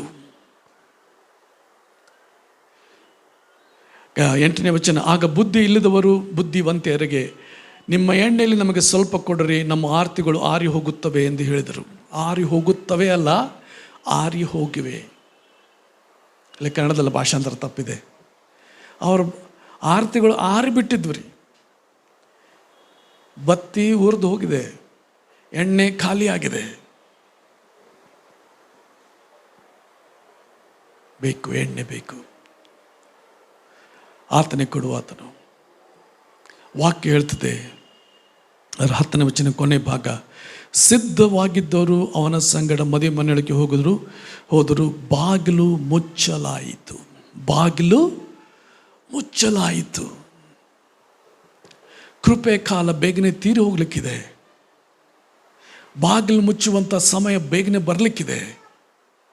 ಆತನೊಡನೆ ನಾವು ದೇವರಾಜ್ಯದ ಒಳಗೆ ಪ್ರವೇಶ ಮಾಡುವುದಕ್ಕೆ ನಮ್ಮೊಳಗೆ ದೇವರಾತ್ಮನ ಎಣ್ಣೆ ಬೇಕು. ಆ ಎಣ್ಣೆ ನಾವು ಕರ್ತನಿಂದ ಕೇಳಿಕೊಳ್ಳೋಣ. ಸ್ವಾಮಿ, ನಿನ್ನ ಎಣ್ಣೆ ನನಗೆ ಕೊಡು. ದೇವರಾತ್ಮನೇ, ನಿನ್ನ ಪವಿತ್ರ ಪವಿತ್ರಾತ್ಮನ ಎಣ್ಣೆಯಿಂದ ನನ್ನನ್ನು ಅಭಿಷೇಕಿಸು, ಅದು ನನಗೆ ಬೇಕು ಸ್ವಾಮಿ. ನಾನು ರಕ್ಷಣೆ ಹೊಂದಿದ್ದೇನೆ, ಮೊದಲೇ ಅನುಭವ ಆಗಿದೆ, ದೇವರ ಆತ್ಮ ನನ್ನೊಳಗಿದ್ದಾನೆ. ಆದರೆ ದೇವರ ಆತ್ಮನ ಅಭಿಷೇಕ ನನಗೆ ಕೊಡು ಸ್ವಾಮಿ. ಪವಿತ್ರಾತ್ಮನಿಂದ ಹೆಚ್ಚಾಗಿ ತುಂಬಿಸು. ಅಪೊಸ್ತಲರಲ್ಲಿ ದೇವರಾತ್ಮನಿದ್ದ. ಕರ್ತನ ಹೇಳ್ದ ಪವಿತ್ರಾತ್ಮನ ತಕ್ಕೊಳ್ಳಿರಿ ಅಂತ ಹೇಳುವಾಗ ಅವರಲ್ಲಿ ದೇವರಾತ್ಮ ಇದ್ದಿದ್ದಾನೆ ಇಲ್ಲ. ಆದರೆ ಮತ್ತೆ ಹೇಳ್ತಾನೆ, ಯಾಕೆ? ಪವಿತ್ರಾತ್ಮ ನಿಮ್ಮ ಮೇಲೆ ಬರುವವರೆಗೆ ಕಾದುಕೊಳ್ಳಿರಿ. ಅವರು 10 ದಿವಸ ಕಾದುಕೊಂಡ್ರು. ದೇವರಾತ್ಮ ಬಂದ. ಈ ಒಂದು ಅನುಭವ ಕರ್ತನಿಂದ ಹೊಂದಿಕೊಳ್ಳ್ರಿ. ಅದನ್ನು ನಾ ಕೊಡ್ಲಿಕ್ಕೆ ಸಾಧ್ಯ ಇಲ್ಲ ರೀ, ಮತ್ತು ಯಾರು ಕೊಡ್ಲಿಕ್ಕೆ ಸಾಧ್ಯ ಇಲ್ಲ. ನಾವು ಬರೀ ಒಂದು ವೇಳೆ ಬಂದು ಕೈ ಇಡ್ಬೋದು ಅಷ್ಟೇ. ಆದರೆ ಕೊಡುವ ಆತನೇ ಪವಿತ್ರಾತ್ಮದಲ್ಲಿಯೂ ಬೆಂಕಿಯಲ್ಲೂ ಸ್ನಾನ ಮಾಡಿಸುವ ಆತನು. ಆದ ಕಾರಣ ಆತನ ಬಳಿಗೆ ಹೋಗೋಣ, ಆತನಿಂದ ಪವಿತ್ರಾತ್ಮ ಹೊರಗನ್ನು ತಕ್ಕೊಂಡು ಕರ್ತನ ಬರೋಣಕ್ಕಾಗಿ ನಾವು ಸಿದ್ಧರಾಗಿರೋಣ. ನಾವೆಲ್ಲರೂ ಎದ್ದು ನಿಂತ್ಕೊಳ್ಳೋಣ.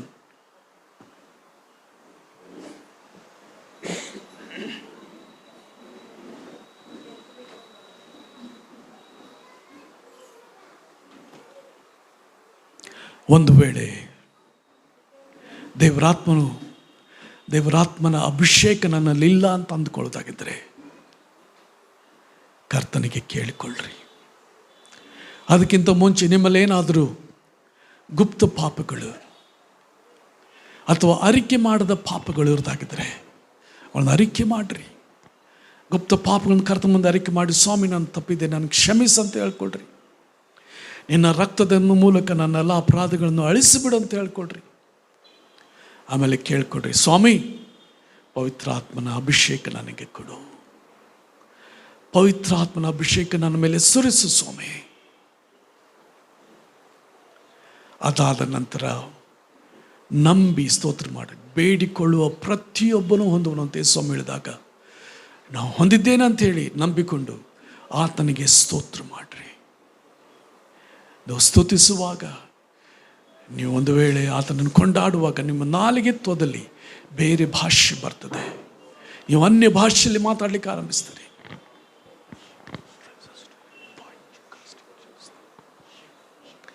ರುವಾಲ ಸ್ಕನ್ಸಿ, ರುವಾಲ ಸಹಾನ್ಸ್ಕಿ, ರೂಮ ಹಸ್ಕಾಯ ರಬಲಾಸ್ಕ,